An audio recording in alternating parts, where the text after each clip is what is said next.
예, 여러분 반갑습니다. 다들 일주일 잘 보내셨습니까? 예. 날씨가 좀 따뜻해집니다. 그죠? 예, 뒤에 꽃 꽂은 것도 노란 꽃도 있는 게 봄 분위기가 좀 납니다. 그죠? 예. 저희가 100일 명상 시작한 지도 85일째인가요? 그죠? 그래서 저희가 그 다음 주 일요일 날 회양법회를 합니다. 다음 주 일요일 날 2월 27일 날 회양법회를 하는데 100일 명상 시작한 지가 그렇게 오래되지 않은 것 같은데 벌써 또 100일째 다가옵니다. 100일 명상도 저희가 벌써 네 번째죠. 그죠?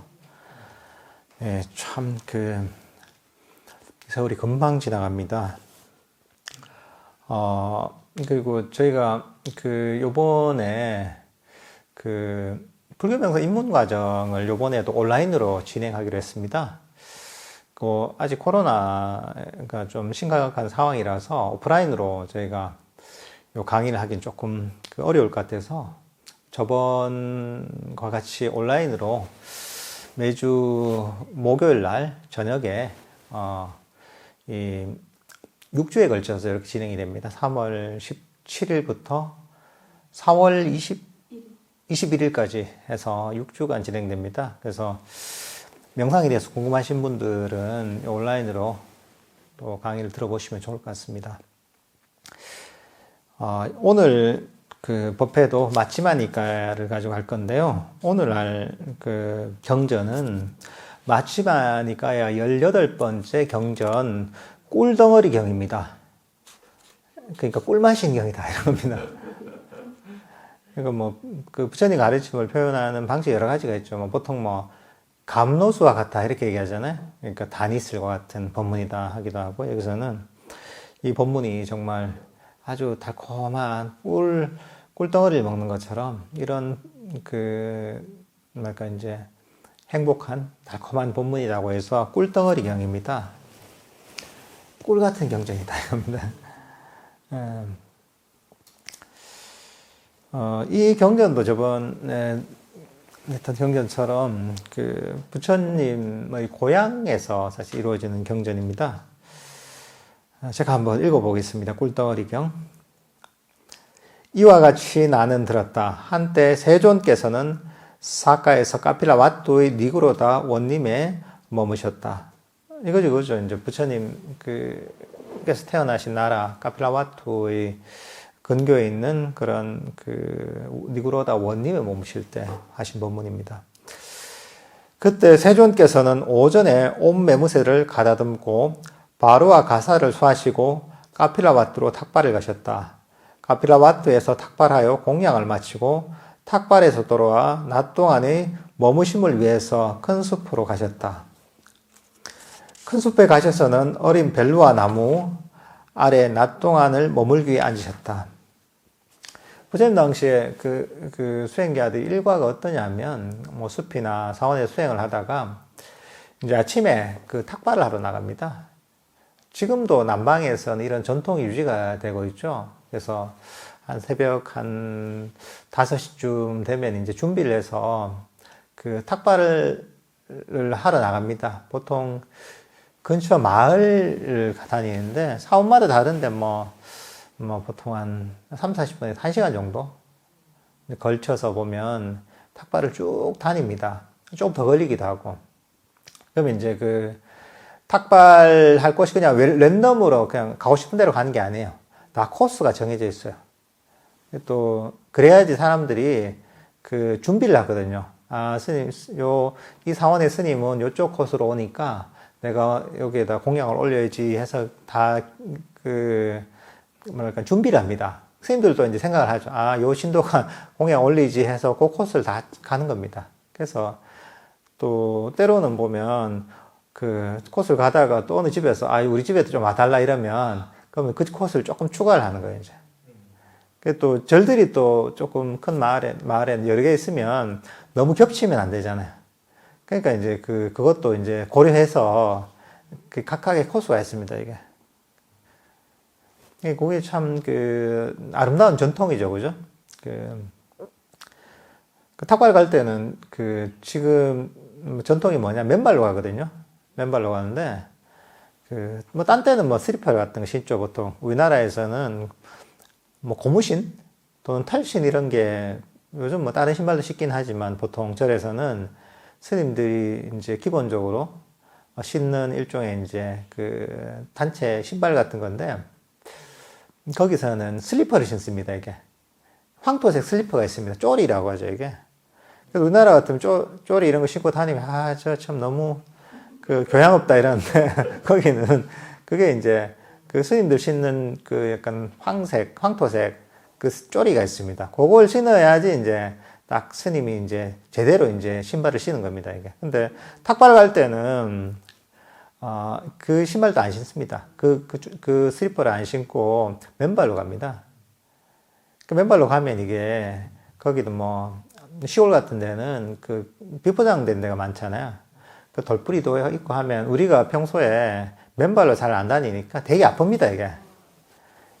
근데 좀 지나다 보면 이제 굳은 살도 배기고 해서 괜찮은데, 처음에는 태국 스님들 앞에 쫙 빨리 가거든요, 보통. 보통 거리가 제법 멀기 때문에. 빨리 가면 따라가는데 너무 발이 아파요. 그러니까 항상 신발 신고 다니다 보니까 발바닥이 단련되지 않다 보니까 발바닥이 아파요, 이제. 그래도 보면 이제 그런 탁발 같은 거 가면 또 부처님 낭시 연고 같은 그런 느낌이 있거든요, 이제. 특히나 시골 같은 데는 더 그런 느낌이 듭니다. 아직도 보면 이런 그 남방 뭐 태국이나 뭐 스리랑카나 미얀마나 이런 데서는 이런 전통들이 아직 잘 유지가 되고 있습니다, 이게 부처님 낭시부터 오는 겁니다, 이제. 그래서 이제 공양을 받아와서, 그 다음 절에 와서 공양을 하고, 이따가 이제 뭐 이래저래 뭐 청소도 하고 정기도 하다가, 보통은 이제 그 공양하고 나서 그 부처님 낭시에는 고요한 숲이나 동굴을 찾아가요. 그래서 이제 낮 동안은 정기를 해요. 부처님도 그러셨고, 부처님 제자들도 그랬어요. 정기를 하고, 뭐 저녁 좀 해걸음이 되면 이제 그때 좀 뭐 법문을 듣거나 또는 뭐 법문을 하기도 하고 뭐 이런 일과를 보냈습니다, 이게. 부처님께서도 보면 공양하시고 나서 조용한 곳에서 명상에 드시려고 명상에 드시려고 이제 그런 숲에 들어가셨죠. 사카 사람 단다빠니도 산책을 나와서 이리저리 포행하며 다니다가 큰 숲으로 갔다. 큰 숲에 가서는 어린 벨루아 나무 아래 계신 세존께 다가갔다. 가서는 세존과 함께 환담을 나누었다. 유쾌하고 기억할 만한 이야기로 서로 담소를 하고서 지팡이를 짚고 한곁에 섰다. 한곁에 서서 사카 사람 단다빠니는 세존께 이렇게 여쭈었다. 사문께서는 무엇을 설하시는 분이며 무엇을 말씀하시는 분입니까? 고향 사람이죠. 고향 사람 단다빠니라는 사람이 숲에 갔다가 부처님을 뵌 거죠. 그 소문은 다 들었겠죠, 이게. 들어서 이게 우리 종족에서 아주 유명한 수행자가 났는데 궁금한 게 있었던 모양이죠. 근데 이 단다빠니는 신도는 아니었고 그냥 이제 관심이 있었던 모양이죠. 또 궁금한 게 있어서 물어보죠. 무엇을 설하고 무엇을 가르치느냐 단독직입적으로 물은 거죠. 이제 그러니까 이제 거기에 대답을 하십니다, 부처님께서. 도반이여, 나는 신을 포함하고 마라를 포함하고 범천을 포함한 세상과 사문 바라문을 포함하고 신과 사람을 포함한 무리들 가운데서 누구와도 논쟁하지 않고 머무는 그런 가르침을 설합니다. 그리고 감각적 욕망에서 벗어나 머물고 의심이 없고 후회를 잘랐고 이런저런 존재에서 가래가 사라진 그 바라문에게는 어떻게 해서 인식들이 더 이상 잠복하지 못하는지 그 이유를 말합니다. 여기서 보면 부처님께서는 세상 누구와도 논쟁하지 않는 그런 가르침을 설한다. 근데 사실은 이 단답반이도 부처님하고 논쟁하려고 온 거잖아요. 그죠? 그렇지만 이제 그게 이런 의미라기보다는 사실 이제 경전에서 그렇게 얘기합니다. 열의 부처님은, 세상과 더불어 논쟁하거나 다투질 않는다. 세상이 여려와 다툴 뿐이다. 이렇게 본문을 하십니다. 부처님께서 진리를 설하신 분이죠. 진리를 설하신 분이지만 사람들이 그걸 이해하지 못하고 체득하지 못하기 때문에 거기에 대해서 반박을 하고 말싸움을 하고 시비를 거는 것이죠. 그러니까 대표적인 게 그런 겁니다. 부처님께서 얘기하시는 무상한 것을 세상 사람들은 영원하다고 여기는 거죠. 일시적인 것을 고정불변한 것이라 여긴다는 거죠. 그리고 부처님께서 진리로 봤을 때 고통이라는 것을 사람들은 즐거움이라고 여기고 그걸 추구한다는 거죠. 그리고 그 부처님께서 내게 아니라고 하는 것을 사람들은 나의 것이라고 여기고 나의 자아라고 여기고 나의 소유라고 여긴다는 거죠. 사실은 이제 이게 어떻게 보면 그 전도된 인식인 거죠. 그 어리석음 때문에 전도된 인식, 뒤집힌 인식을 가지고서 사실은 일시적인 것을 영원하다고 여기고 괴로운 것을 즐거움이라고 여기고 또는 더러운 것을 깨끗하다고 여기고 그리고 내가 아닌 것을 나의 것이 아닌 것을 나의 것이라고 여긴다는 것. 사실 여기서 모든 고통이 싹 트는 거죠, 이게.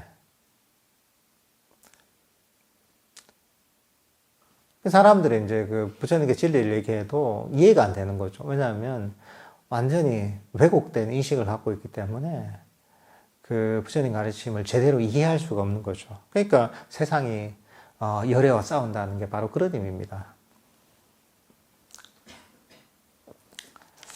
감각적 욕망에서 벗어나 머물고 의심이 없고 후회를 잘랐고 저런 존재에서 가래가 사라진 바라문에게는 어떻게 해서 잘못된 인식들이 잠복하지 못하는지를 말합니다. 이렇게 얘기하십니다. 그러니까 감각적 욕망에서 벗어나고 의심이 사라지고 그리고 존재에 대한 갈망이 사라지고 이런 어떤 존재들한테는 잘못된 인식들이 어떻게 해서 존재하지 못하게 되는지를 그 이유를 설한다고 얘기하십니다. 그 다음에 이렇게 나옵니다. 이렇게 말씀하시자 삭가 사람 단다빠니는 머리를 흔들고 혀를 축 늘어뜨리고 이마를 쭈푸려 세 줄의 주름살을 짚고는 지팡이를 짚고 떠나버렸다 이랬습니다. 이런 거죠. 그 얘기를 듣고서 고개를 절레절레 흔들고 인상을 탁 쓰고 이제 이마를 찌푸리고 주름살을 만들고 이제 그 들은 얘기가 수긍이 안 되고 그 본인이 듣고 싶은 얘기가 아닌 거죠. 그러니까 이제 그 고개를 절레절레 흔들고 저 사람은 아니야 하고 이제 그냥 가버리는 거죠.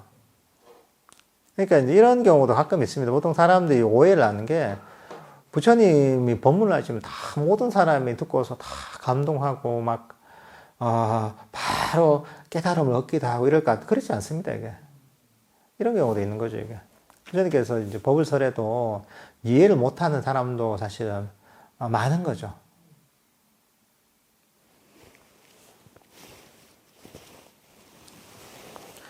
그 사람들이 그 부처님은 사실 전지전능한 존재는 아닙니다. 모든 것도 내 마음대로 다 할 수 있는 이런 존재는 아닙니다.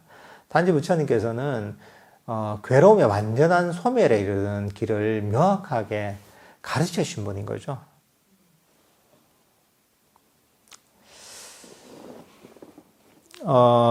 그러자 세존께서는 해걸음에 홀로 앉으면서 일어나셔서 니구르와도 원님으로 가셨다. 가셔서는 마련해 드린 자리에 앉으셨다. 자리에 앉으신 세존께서는 비구들을 부르셨다. 보통 부처님께서 이렇게 낮에는 홀로 정진하시다가 저녁에 이제 법을 보통 설하셨거든요. 그 다음에 있었던 얘기를 쭉 해주는 겁니다. 이게 그 삭가 사람 단다빠니하고 있었던 일을 쭉 얘기해 줍니다. 단다빠니 와서 내가 뭘 가르치냐 하니까 내가 이런 법문을 해줬더니 그 단다빠니는 실망해서 그냥 가버렸다. 이렇게 얘기를 그 비구들한테 낮에 있었던 얘기를 해줍니다.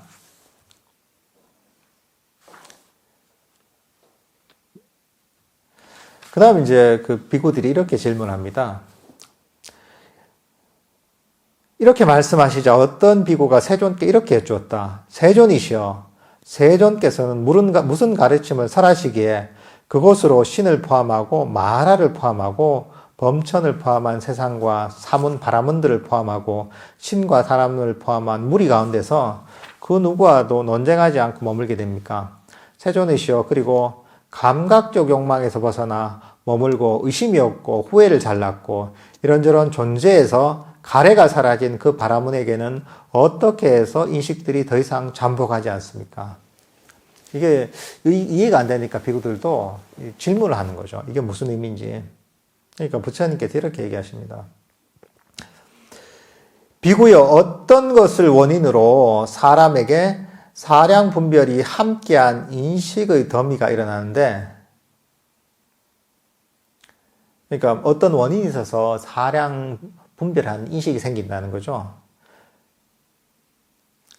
그런 어떤 그 사량 분별에 대한 인식, 그것에 대해서 즐거움과 환연과 집착이 없어지면, 그러니까 사량 분별에 대한 인식에서 인식을 즐기는 마음과 집착이 사라지면 그것이 바로 탐욕의 잠재 성향의 끝이요. 그렇게 되면 탐욕의 잠재 성향이 사라지고 저기의 잠재 성향이 사라지고 잘못된 견해의 잠재 성향이 사라지고 의심의 잠재 성향이 사라지고 교만의 잠재 성향이 사라지고 존재의 탐욕에 대한 잠재 성향이 사라지고 무명의 잠재 성향이 사라지고 그것은 몽둥이를 들고 무기를 들고 싸우고 말다툼하고 논쟁하고 상호 비방하고 중상모략하고 거짓말하는 것의 끝이니 여기서 이런 나쁘고 해로운 법들이 남김없이 소멸한다. 그러니까 이 사량 분별하는 인식에 대한 집착 또는 거기에 대한 즐김이 사라지면 일종의 이제 탐진치 뿌리가 뽑힌다. 또는 무명의 뿌리가 뽑힌다. 존재에 대한 집착에 대한 뿌리가 뽑힌다. 또는 교만의 뿌리가 뽑힌다. 이런 얘기를 하시는 거죠. 이런 법문을 하시는 거죠.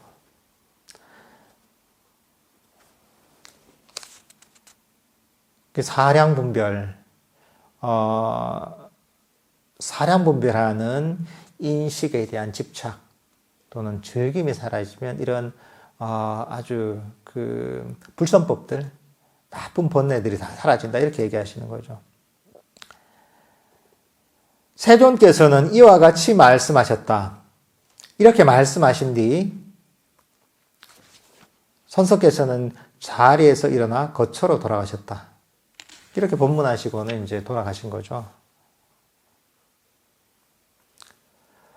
그러자 세존께서 돌아가신 지 오래지 않아 그 비구들에게 이런 논의가 생겼다.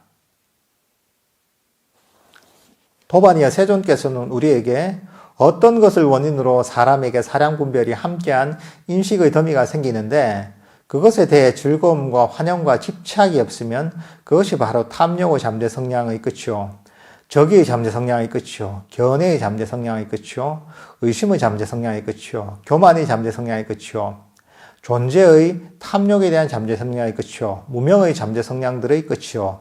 그것은 몽둥이를 들고 무기를 들고 싸우고 말다툼하고 논쟁하고 상호비방하고 중상모략하고 거짓말하는 것의 끝이니 여기서 이런 나쁘고 해로운 법들이 남김없이 소멸한다라고 간략하게 요약만설하시고 상세하게 그 뜻을 분석해 주시지 않고 자리에서 일어나 거처로 돌아가셨습니다.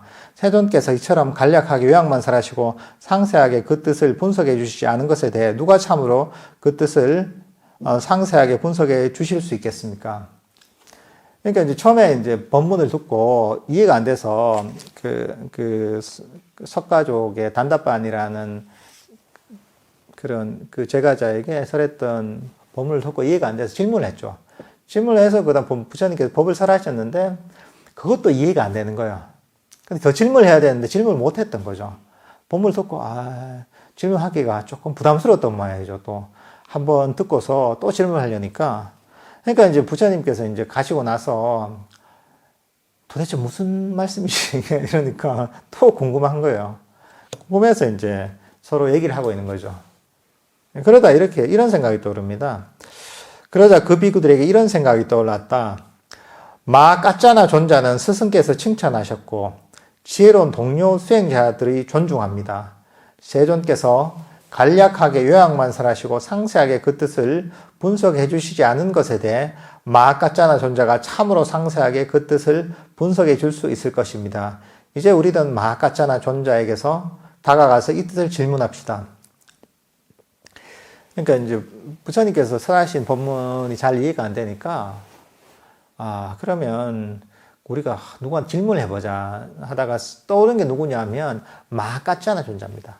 마 까짜야나라고도 하는데 흔히들 가전년 존자라고 들어보시죠. 마 가전년 또는 가전년 존자라고 하는데 흔히 뭐 논의제일이라고 하죠. 그러니까 이런 아주 간략한 내용들을 상세하게 풀어서 아주 명확하게 설명해 주는데 가장 뛰어난 능력이 있다고 해서 논의제일이라고 했습니다. 그러니까 이제 부처님의 제자들도 보면 각각의 그런 특징들이 있죠. 깨달음, 탐진치를 소멸시킨 아란들 중에서도 각각 능력이 다르죠. 모갈라나 존자 같은 경우에는 신통이 뛰어났다고 하고, 사리푸타 존자는 지혜, 제일이라는 얘기 했잖아요. 때로는 까사파 존자 같은 경우에는 또 두타행이 제일이라고 하고, 그러니까 각자의 그 뛰어난 점이랄까, 독특한 특성들이 있죠, 이게 스님들마다. 그 중에 이제 이런 아주 간략한 내용을 상세하게 분석해서 설명하는 데는 이런 마까짜나 존자, 가전년 존자가 가장 뛰어났다고 합니다. 그래서 이제 마까짜나 존자에게 그럼 이 뜻을 여쭤보자고 생각합니다. 그때 비구들은 마까짜나 존자에게 다가갔다. 가서는 마까짜나 존자와 함께 환담을 나누었다.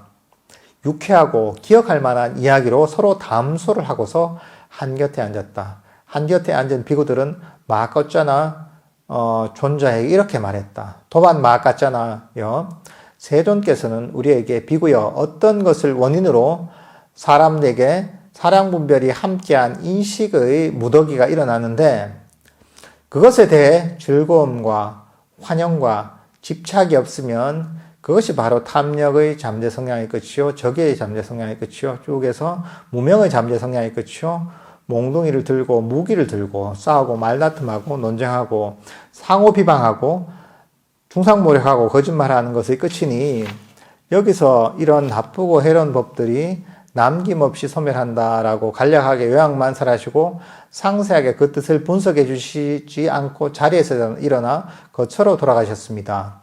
세존께서 이렇게 간략하게 요약만설하시고 상세하게 그 뜻을 분석해 주시지 않았는데 누가 참으로 그 뜻을 상세하게 분석해 주실 수 있겠습니까? 그러자 우리들에게는 이런 생각이 떠올랐습니다. 마까짜나 존자는 스승께서 칭찬하셨고 지혜로운 동료 수행자들이 존중합니다. 세존께서 간략하게 요약만설하시고 상세하게 그 뜻을 분석해 주시지 않은 것에 대해 마까짜나 존자가 참으로 상세하게 그 뜻을 분석해 주실 수 있을 것입니다. 이제 우리는 마까짜나 존자에게 다가가서 이 뜻을 질문합시다. 그러니 마까짜나 존자는 우리에게 분석해 주십시오.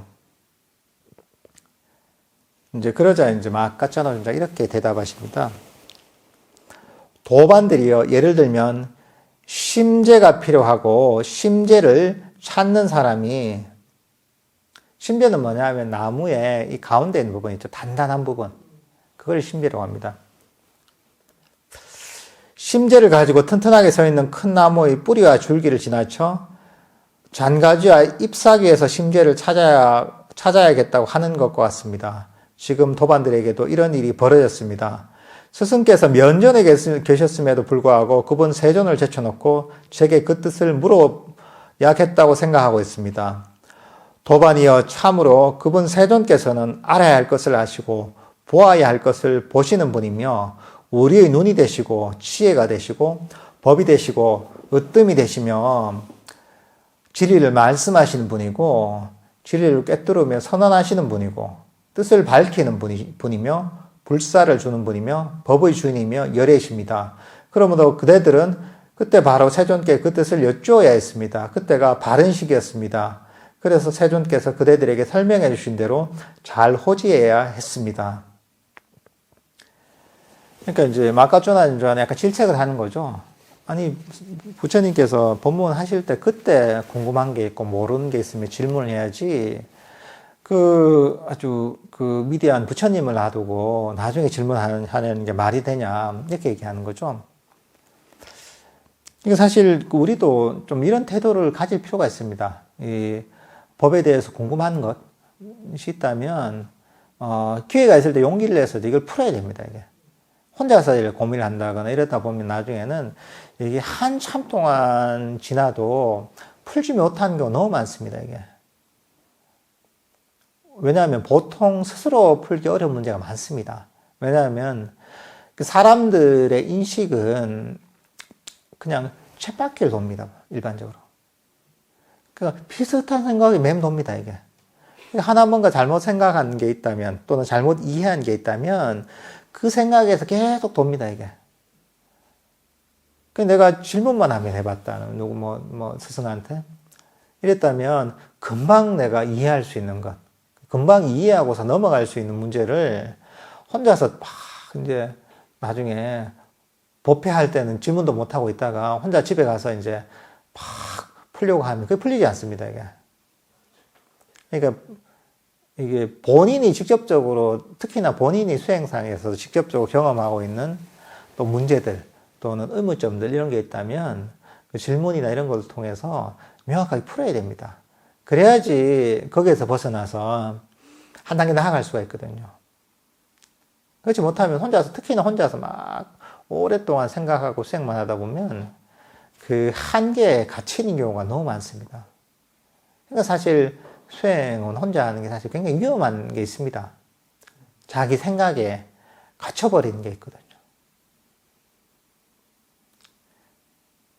그래서 스님들 사이에서도 하는 얘기가 그 전문 용어가 있습니다. 토굴병이라고 하는데 그 토굴병이 뭐냐 하면 스님들이 토굴이라 하면 뭐 산이나 이런 데 또는 혼자서 수행할 만한 수행처를 얘기하는데 사람들을 잘 만나지 않고 접촉하지 않고 혼자서 이제 오랫동안 수행하는 그런 장소인데 거기 오래 있다 보면 혼자 있다 보면 그 나중에 보통 이제 토굴병이 생겨요. 그게 뭐냐 하면 자기 생각에 빠져버리는 거예요. 오래 뭐랄까 이제 비판적 검증을 거치지 않는 거죠. 그러다 보면 하나의 생각이 쭉 뻗쳐나가다 보면 이게 제어가 안 되는 거죠. 엉뚱한 방향으로 뻗쳐나가서 이상한 생각을 하고 있는 경우가 많아요. 근데 그게 어떻게 보면 혼자서 공부하는 그 위험성이에요, 이게. 여러분들께서도 혹시 수행하시면서 항상 자신의 수행을 좀 점검을 받고 또 이 수행을 하면서 부딪히는 문제 또는 궁금한 게 있으면 항상 질문을 하면서 그런 의문들을 풀어내면서 수행을 하셔야지 수행의 바른 길을 이탈하지 않고서 제대로 이제 그 길을 따라 가실 수가 있습니다.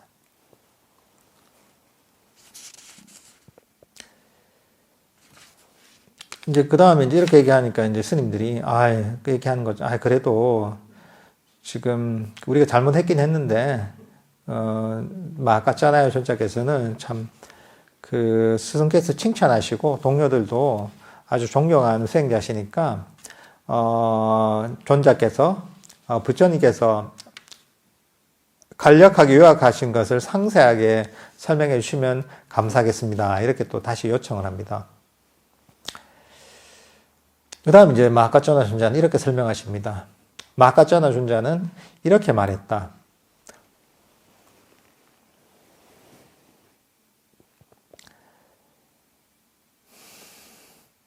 도반들이여, 눈과 형색을 조건으로 눈의 아르마리가 일어납니다.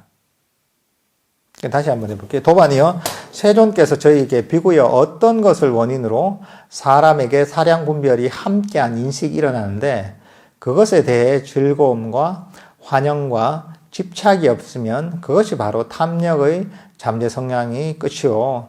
이렇게 나쁘고 해로운 법들이 남김없이 소멸한다라고 간략하게 요약만 설하시고 상세하게 그 뜻을 분석해 주시지 않고 자리에서 일어나 거처로 돌아가셨습니다.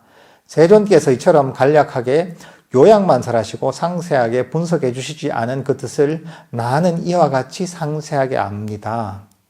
도반이요. 눈과 형색을 조건으로 눈의 아름아리가 일어납니다. 이 셋의 화합이 접촉입니다. 감각 접촉을 조건으로 느낌이 있습니다. 느낀 것을 인식하고 인식한 것을 생각하고 생각한 것을 사량 분별하고 사량 분별한 것을 원인으로 과거와 현재와 미래의 눈으로 알아차려지는 형색들에 대해 사량 분별이 함께한 인식의 더미가 사람에게 일어납니다. 설명을 하시는 겁니다. 지금 나오는 게 뭐냐면 눈과 형색을 조건으로 눈의 아르마리가 일어납니다. 그러니까 눈과 보이는 형색, 대상들 있잖아요. 보이는 대상들. 대상들을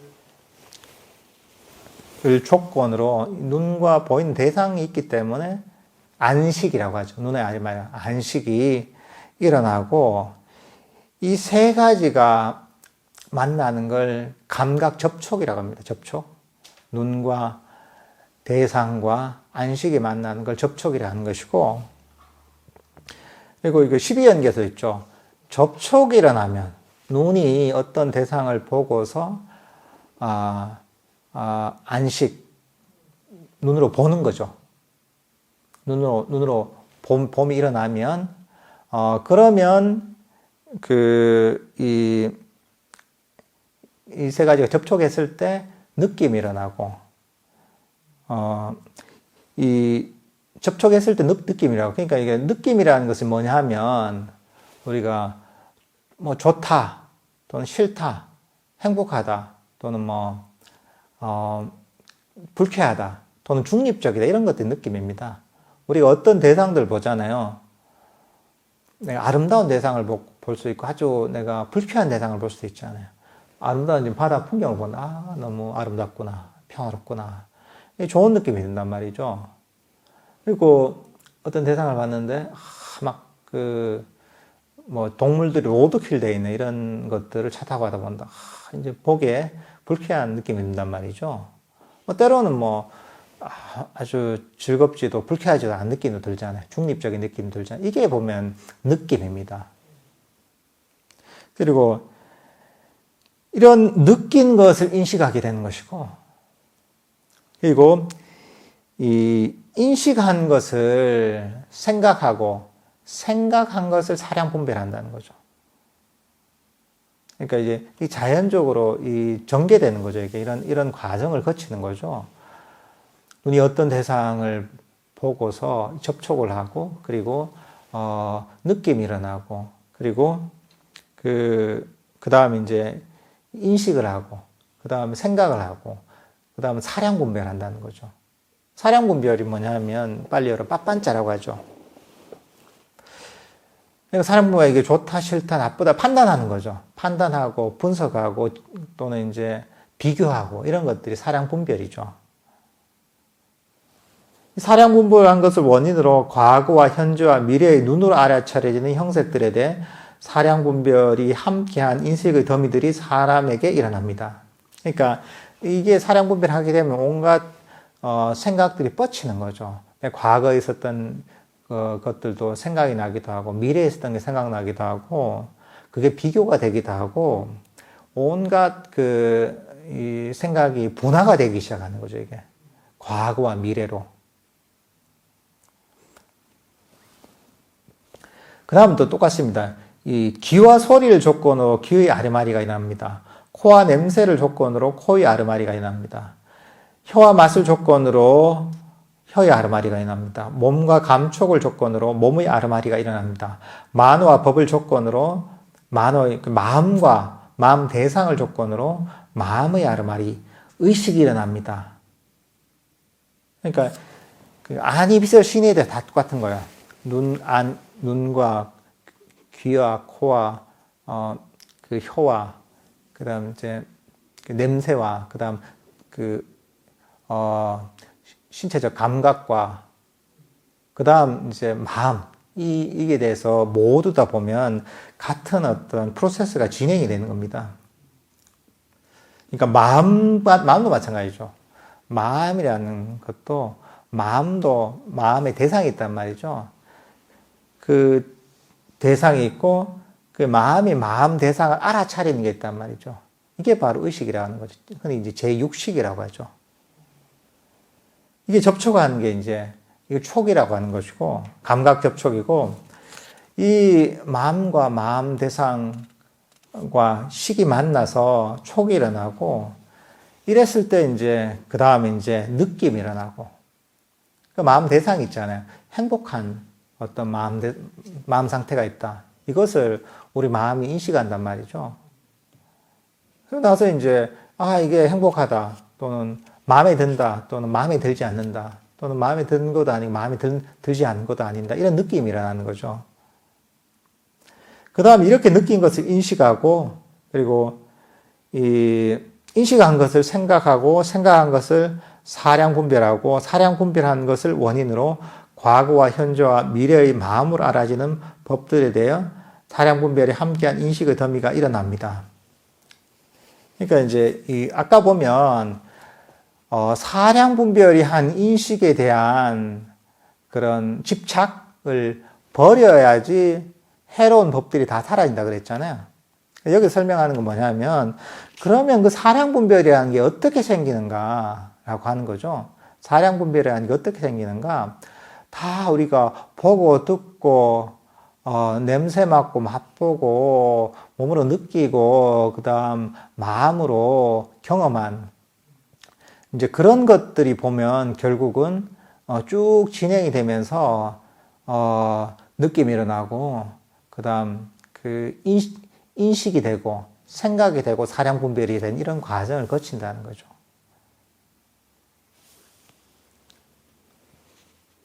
그 과정을 얘기하는 겁니다. 또 이제 더 설명했습니다. 도반들이요, 눈이 있고, 형색이 있고, 눈은 아르마리가 있을 때 감각 접촉이라는 개념을 설명하는 것은 가능합니다. 감각 접촉이라는 개념이 있을 때 느낌이라는 개념을 설명하는 것이 가능합니다. 느낌이라는 개념이 있을 때 인식이라는 개념을 설명하는 것은 가능합니다. 인식이라는 개념이 있을 때 생각이라는 개념을 설명하는 것은 가능합니다. 생각이라는 개념이 있을 때 사량 분별이 함께한 인식의 더미의 일어남이라는 개념을 설명하는 것은 가능합니다. 이런 식으로 진행됩니다. 나머지 귀, 코, 혀, 몸에 대해서도 마찬가지고 그 다음 마음에 대해서 이제 제가 한번 읽어보겠습니다. 도반이요. 마음이 있고 마음 대상이 있고 마음의 아르마리 의식이 있을 때 감각 접촉이라는 개념을 설명한다는 것은 가능합니다. 감각 접촉이라는 개념이 있을 때 느낌이라는 개념을 설명하는 것은 가능합니다. 느낌이라는 개념이 있을 때 인식이라는 개념을 설명하는 것은 가능합니다. 인식이라는 개념이 있을 때 생각이라는 개념을 설명하는 것은 가능합니다. 생각이라는 개념이 있을 때 사량 분별이 함께한 인식 더미의 일어남이라는 개념을 설명하는 것은 가능합니다. 그러니까 뭐냐면 이 전부 조건 지어졌다는 거죠. 각각이 그대로 존재하는 것이 아니라는 거죠. 눈 같으면 눈이 있고 눈에 보이는 어떤 대상들이 있고 또는 이 눈으로서 어떤 대상들을 보는 그런 안식이 있고 이게 있기 때문에 사실은 접촉이라는 게 존재할 수 있는 것이고 접촉이라는 게 존재하기 때문에 느낌이라는 게 존재하는 것이고 느낌이라는 게 존재하기 때문에 인식이 있는 것이고 인식이 있기 때문에 생각이 있는 것이고 생각이 있기 때문에 이 사량 분별이라는 게 존재할 수 있다는 것이죠. 사량 분별이라는 것이 독립적으로 존재할 수 있는 건 아니죠. 이것도 조건 지어지는 것이죠. 뒤에 나오는 것이 그런 겁니다, 이게. 뒤에 이제 쭉 더 설명을 하는데, 만약에, 눈이 없고, 또는 보이는 대상, 형색이 없고, 또는 눈이 형색을 알아차리는 안식이 없을 때, 그럴 때는 당연히 접촉이라는 게 있을 수 없다는 거죠. 접촉이 없을 때는 내가 어떤 느낌, 어떤 보이는 것에 대해서 내가 좋다, 싫다, 중립적이다, 이런 느낌이 있을 수가 없는 거죠. 느낌이 없기 때문에 인식이 있을 수 없는 것이고, 인식이 없기 때문에, 생각이 있을 수 없는 것이고, 생각이 없기 때문에 사량 분별이 있을 수가 없다는 것이죠, 이게.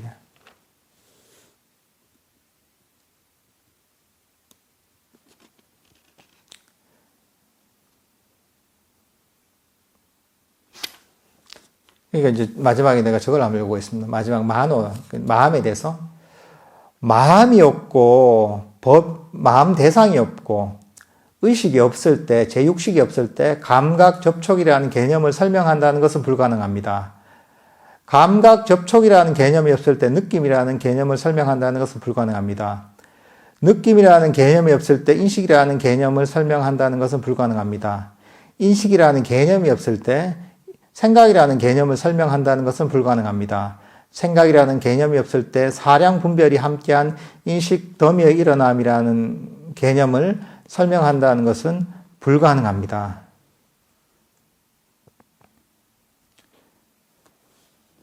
그러니까 이제 이게 이제 마카짜나야 존자가 부처님의 가르침을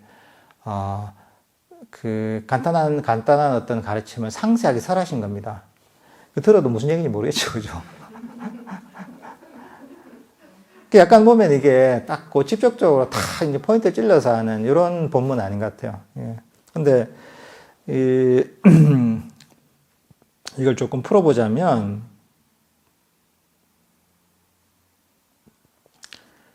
그러니까 결국은 뭐냐면 사량 분별이 함께한 인식, 여기에 대한 어떤 집착, 이 사라지면 나머지 모든 해로운 법들이 사라진다고 했잖아요. 근데 이 사량 분별의 인식이라는 것, 이것은 보면 결국은 그 시작은 뭐냐면 내가 어떤 여섯 가지 안이비설 신의로 우리가 이제 경험을 하잖아요, 그죠? 보이는 것이 있고, 눈으로서 그걸 보고서, 본다는 걸 알고, 그리고 그것에 의해서 보면, 이 세 가지가 접촉이 되는 것이고, 그 접촉에 의해서 느낌이라는데, 만약에, 보이는 것이 없다. 그죠? 또는 만약에, 또는 눈이 없다. 보는 기능이 없다. 또는 눈이 어떤 보이는 대상을 알아차리는, 보는 그런 안식이 없다. 이러면 사실은 사량 분별이 존재할 수가 없잖아요. 그 뒤따라오는 접촉이 없다 이러면 또 사량 분별이 존재할 수가 없는 것이죠. 느낌이 없다 하면 사량 분별이 존재할 수가 없는 것이죠. 그 사실 이제 수행의 과정하고 사실 이걸 가지고 잘 이해할 필요가 있습니다. 우리가 단순히 이거는 그냥 이렇게 이제 그냥 이해를 하는 차원을 넘어서서 수행을 하는 과정에서 우리가 삼매를 개발하잖아요. 그죠? 삼매를 개발하고 바른 선정을 개발하는데 그 과정이 어떻게 보면 사라짐의 과정입니다. 우리가 선정에 드는 과정에서 보이는 것도 살아있죠. 그죠? 보이는 대상도 사라지고 보는 기능도 멈추게 됩니다. 그리고 나중에는 안식도 사라지게 됩니다. 이게 당연히 뒤따라오는 보는 것을 통해 우리가 생긴 어떤 느낌도 당연히 사라집니다. 그러니까 이 선정에 들면서 안이비설신 이제 5가지 감각 영역이 완전히 사라지게 되는 거죠, 이게. 유일하게 남은 것은 보면 6번째, 감각 영역이죠, 그죠? 이것만 남게 되죠. 근데 사실 이게 5가지 감각 영역이 사라지기 때문에 그 사라진 만큼 사량 분별도 사라지는 겁니다. 이게. 그렇잖아요. 그죠? 사량 분별 자체가 그만큼 완벽하게 사라지진 않지만 그만큼 사라지는 겁니다.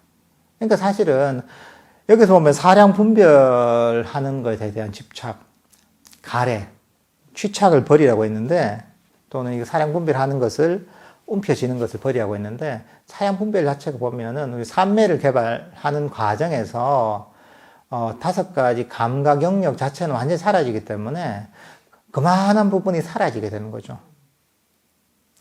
그러니까 사실 이게 선정을 개발하는 과정이 일시적으로 보면 선정이 들게 되면 5가지 장애, 탐진치가 일시적으로 완전히 가라앉게 되거든요. 사실 이거하고 사량 분별이 사라지는 거하고 사실은 직결되어 있는 거죠. 이게.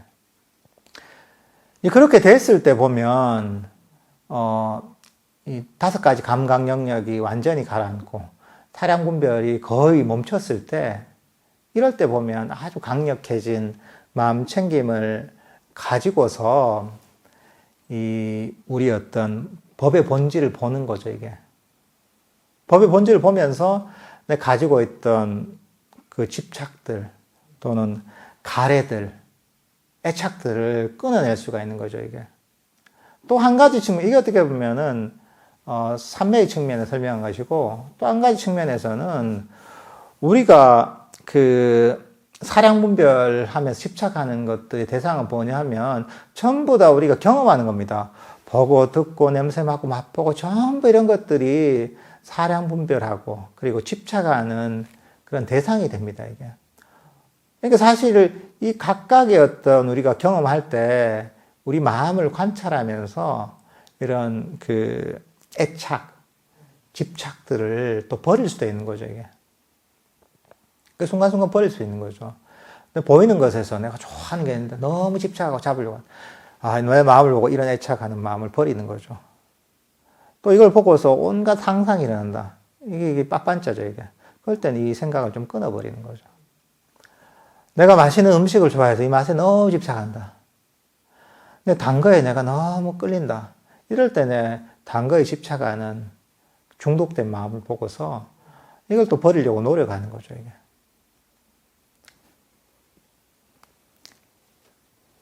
이제 우리가 이렇게 이제 순간순간에 보이고, 들리고, 냄새 맡고, 맛보는 것, 또는 우리가 경험한 어떤 행복이나 불행의 경험들, 이런 것들도 보면, 내가 여기에 이것을 이제 집착을 하고, 움켜쥐려고 하고, 나의 것이라고 여기고, 이것에 막 끌려서 즐기려고 할 때, 이 마음을 지켜보면서 이것을 버리는 것, 놓아버리는 것. 이게 보면 또 이런 사량 분별을 버리는 그런 또 하나의 방법인 거죠. 이게 어떻게 보면 유파사나적인 측면, 지혜의 측면이라고 할 수가 있는 거죠. 사실 2가지 다가 같이 일어나야 되는 거죠. 사실 이렇게 마음을 지혜로서 개발하다 보면 우리가 삼매도 더 깊이 개발되는 거죠.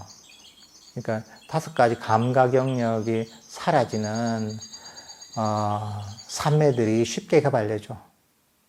또 깊은 삼매를 개발해서 5가지 장애가 가라앉고 번뇌가 가라앉았을 때, 그럴 때 보면 우리의 어떤 안입설 신의를 에서 일어나는 이 작용들을 있는 그대로 지켜볼 수가 있는 거죠.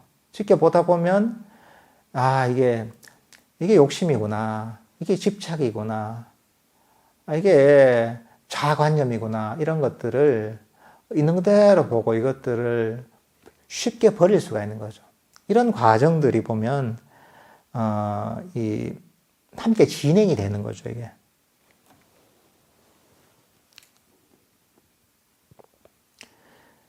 그러니까 이런 어떤, 특히나 여기 사량 분별이라는 거, 빠빤짜라는 것 자체가 보면 명상에 큰 장애가 됩니다, 이게. 우리는 그냥 이런 이 사냥꾼배 일어나지 않거든요. 다들 어떤 자극을 받아서 일어납니다. 이게 가만히 있어도 보이고 들리고 냄새 맡고 또는 마음에서 일어나는 이런 것들이 뭐가 일어납니다. 이렇게 되면 이게 쭉 이제 과정이 진행되면서 그 다음에 탁 생각이 일어나고 이게 생각이 막 뻗쳐나가기 시작합니다. 생각이 뻗쳐나가는 것들이 뭐냐면 이 세상이 펼쳐지는 겁니다.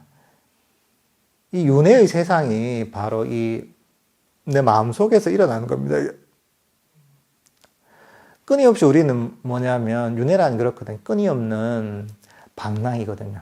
끊임없이 뭔가를 가면서 잠시도 멈추지 못하는 게 사실 윤회입니다.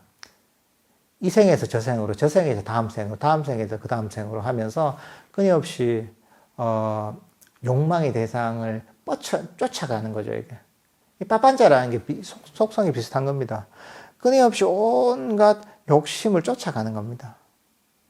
자기가 그 순간만은 이게 실제처럼 여겨지는 거죠. 가상이 아니죠.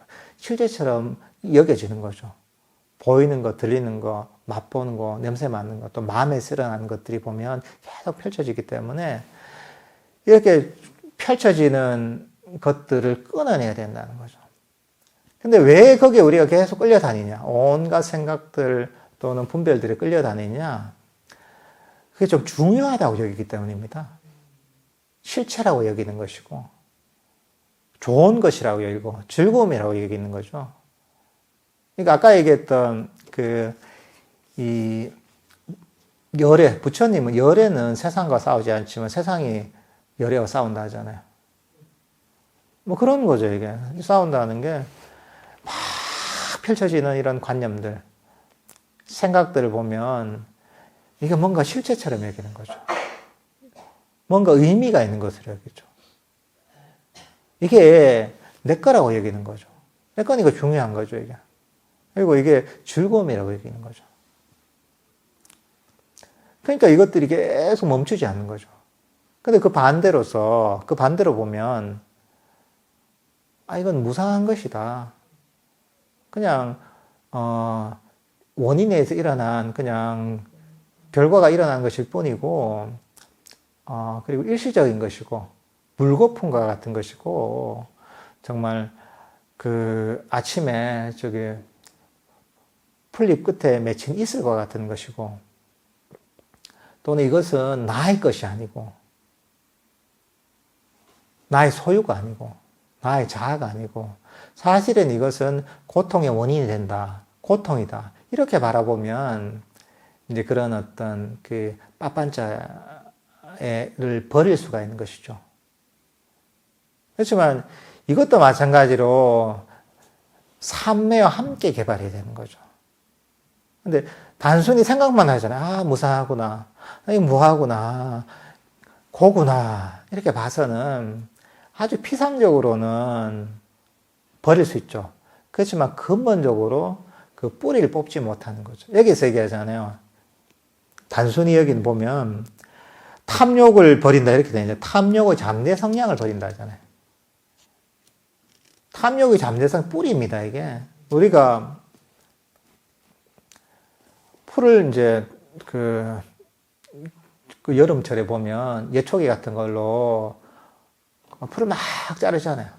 자르면 어떻습니까? 잘랐을 땐 깨끗하게 잘리잖아요. 그죠? 그렇지만 한 일주일쯤 지나면 어떻습니까? 또 무성해집니다. 왜냐하면 지금은 잘린 것 같이 보이지만 그 뿔이 남아있거든요. 그게 이제 잠재 성향입니다, 이게. 지금 탐심이 일어나지 않는 것이 보여도 뿔이 남아있으면 일어나는 겁니다, 이게.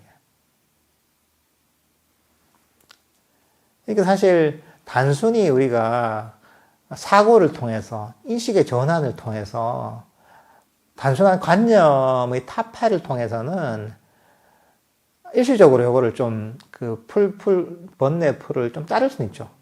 그렇지만 뿌리를 뽑지 못했기 때문에 금방 일어납니다, 이게. 금방이 자라납니다, 이게. 그러니까 근본적으로 이런 어떤 해로운 법들, 번뇌의 뿌리를 뽑기 위해서는 바른 선정을 개발해야 됩니다. 그래서 부처님께서도 팔정도에서 8번째가 뭐냐면 정정이죠. 바른 선정이죠. 바른 선정에 바탕해야지 그런 강력한 어떤 바른 선정을 통한 강력한 마음 챙김을 개발해야지 보면 이런 그 번뇌의 잠재 성향들, 탐진치의 잠재 성향을 완전히 뿌리 뽑을 수가 있는 거죠, 이게.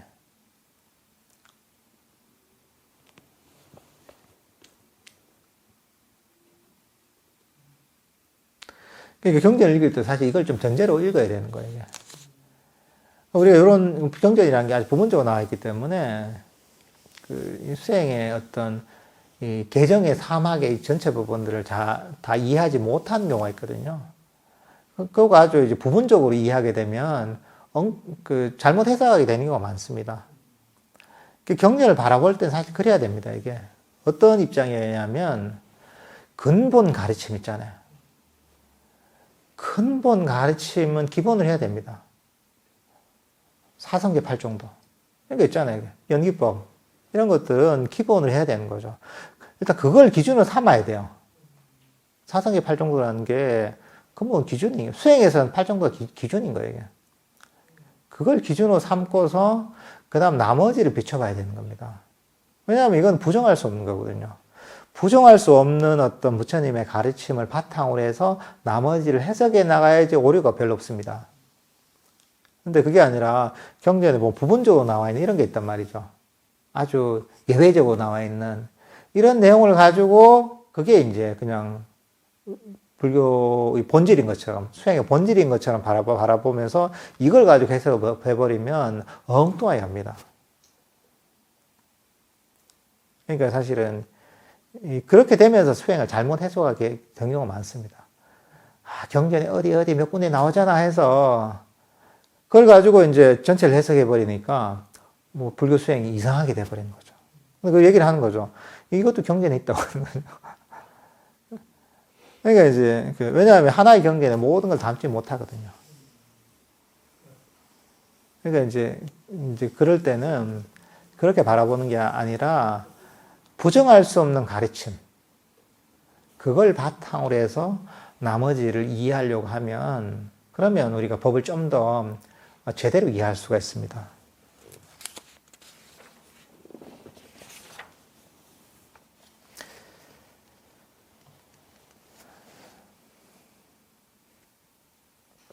그 다음 이런 법문을 듣고서 이 부처님 제자들이 부처님을 뵈러 갑니다. 가서는 세존께 절을 올리고 한 곁에 앉아서 비구들은 세존께 이렇게 말씀드렸다. 마카짜나 존자께서는 이렇게 가르침을 분석해 주셨습니다. 그러자 저희들에게 이런 생각이 떠올랐습니다.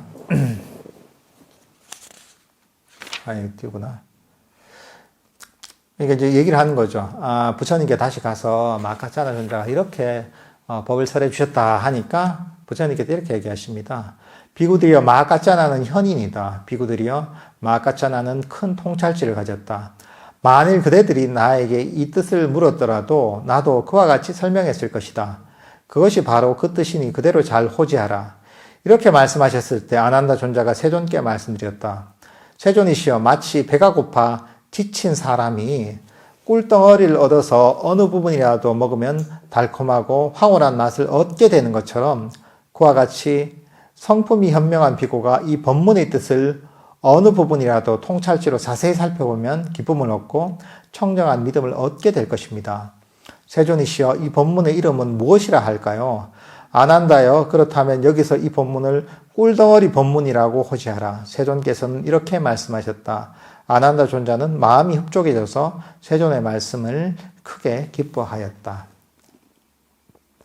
이렇게 해서 이제 꿀덩어리 경이 이제 탄생하게 됩니다.